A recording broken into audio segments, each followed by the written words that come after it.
Testing, 1, 2, 1, 2.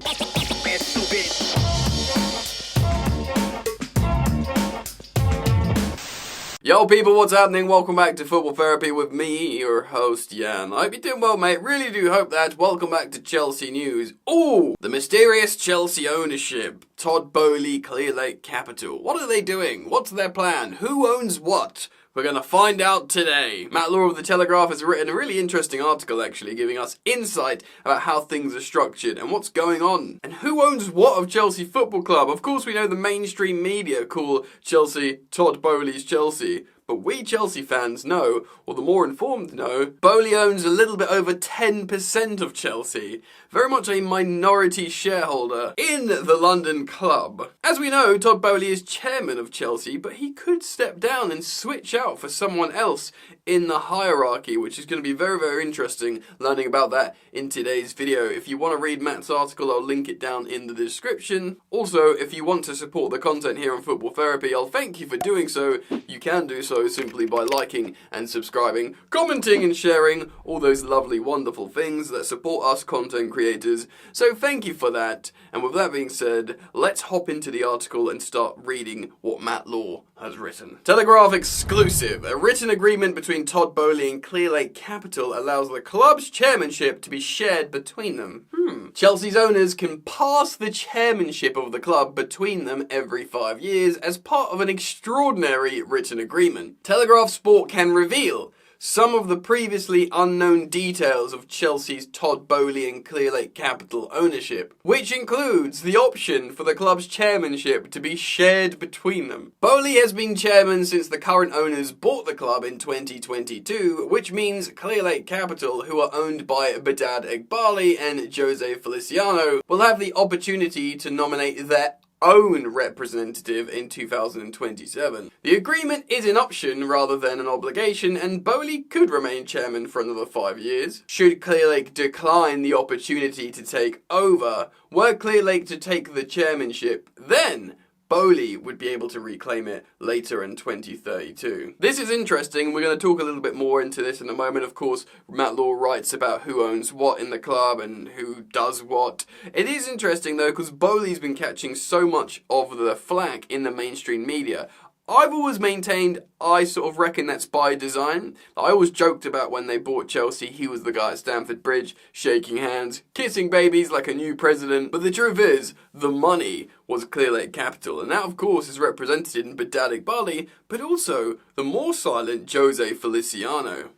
Boehly and Clearlake agreed to the option of passing over the chairmanship every 5 years as part of their co-ownership of Chelsea, which has faced fierce scrutiny in recent weeks and months. Pundits and supporters have aimed their criticism and abuse at Todd Boehly, while outside sources have claimed that Eghbali's influence inside the club has increased dramatically over the past 12 months or so. Those close to him insist that Boehly has no plans to pass up the chairmanship early as a result of the criticism he has faced, and do not believe doing so would ease any pressure on him. Eghbali and Feliciano have so far preferred to work in the background, out of the public spotlight, but whether or not either man could continue to do so as chairman is debatable. While Eghbali is more engaged in the day-to-day running of the club, Boehly's power has not been diluted by his decision to step back from matters that he feels can be managed by those employed to do so, and every big decision requires the signature of each man, of course Boehly and Eghbali. He has become a more occasional visitor at Stamford Bridge, although he is flying in for the Premier League shareholders meeting next Monday, and Chelsea's game against Newcastle United is that evening. Yeah, you can understand why Boehly's been not hanging around as much. Firstly, he's a businessman, he has other business ventures,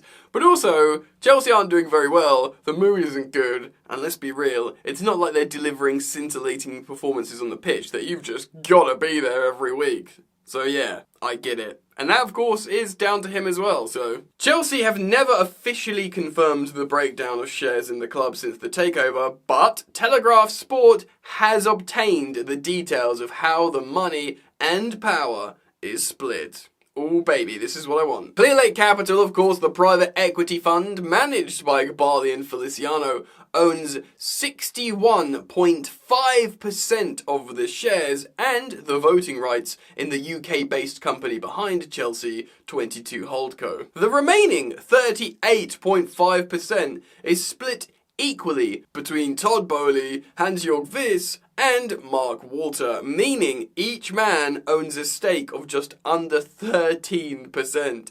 Boehly, along with Boehly and Feliciano, is listed as a person of significant control. So there you are, significant control, probably because of his, inclusion with the Lakers, ownership of the Dodgers, big successful sports franchise that do really well. When you are that guy, you're going to be a significant figure in the ownership. But yeah, Todd Boehly isn't Chelsea's owner. He owns 13%, which is mental. So yeah. While Boehly's stake is entirely privately funded with his own money, Boehly and Feliciano have smaller personal stakes within Clearlake's 61.5% fund that they manage. Boehly is often said to speak of his business associates about the next 20 plus years at Chelsea, while external experts feel that Boehly and Feliciano have more pressure on them to achieve quick results from investors. Well, that makes sense. The Clearlake boys and Feliciano and Boehly are playing with capital, so therefore it's a bunch of people's money and they're like, we're gonna make this work here.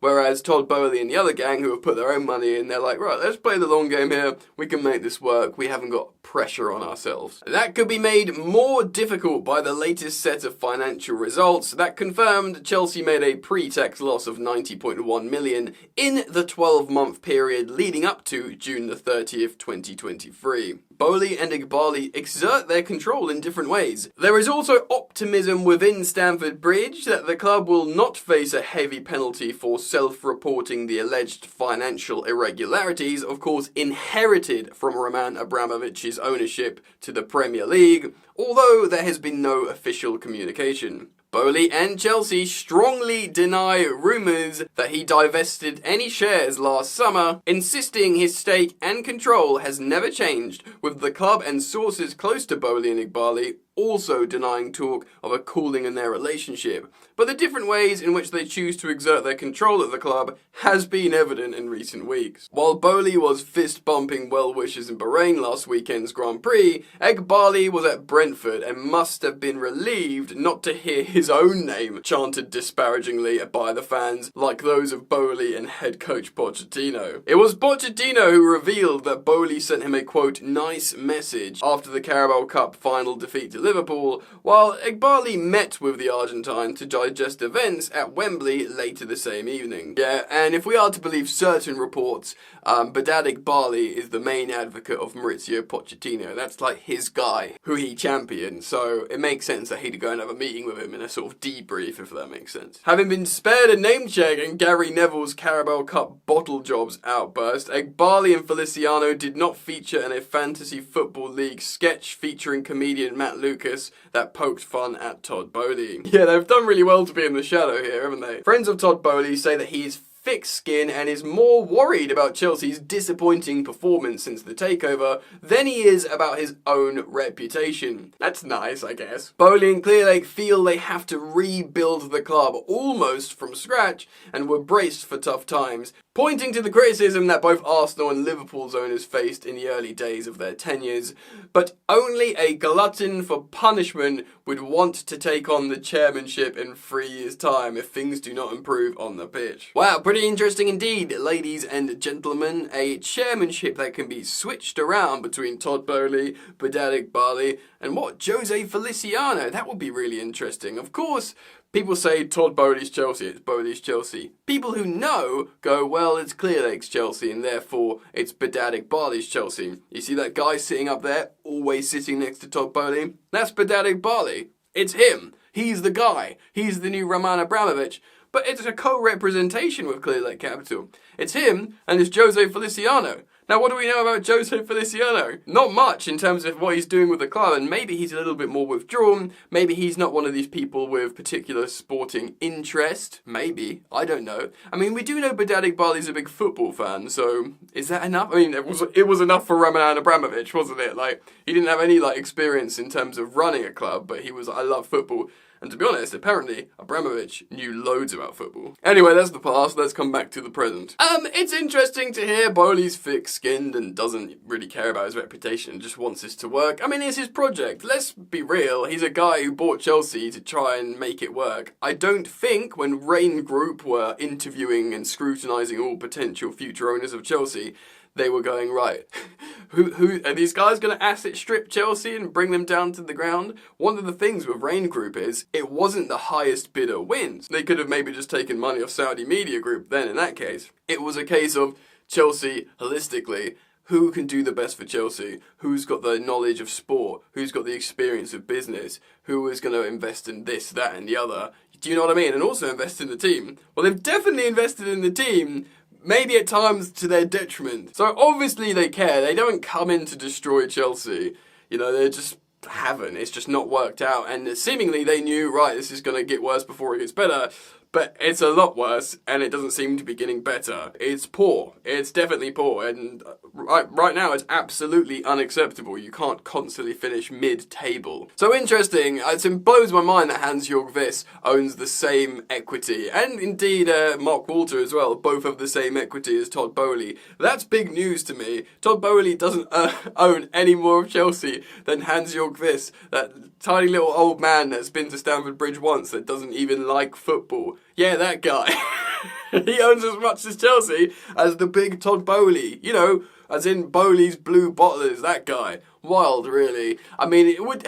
You know, look, Gary Neville, he's doing it for the line, the media, the headlines, and it worked. But wouldn't it be nice if someone just sat down Gary Neville for 2 minutes in all of his entourage of Sky Sports and went, actually, this is how it works. The guy Todd Boehly you keep ragging on, he owns the same as much as this guy, and you've never seen him before. The ownership works like this. It would be nice if someone just sat Gary Neville down and said that and showed him, and, you know, anyway, whatever. Anyway, I did think this was really interesting, learning about the chairmanship, that weird written agreement they've got into the contract, and how they can just change between them, including Jose Feliciano. And it's also very, very interesting to finally find out how much equity is owned by everyone. And there you go, it's confirmation. It's very, very minority stakes for Boehly and Hans-Jörg Wyss and Walter, and a massive stake for Feliciano and Benedict Barley, or what they represent, should I say, that big stake. Really, really interesting. So do let me know your thoughts, comment down below in the comment section. Thank you for liking and subscribing, and I do hope to see you guys back here very soon on Football Therapy.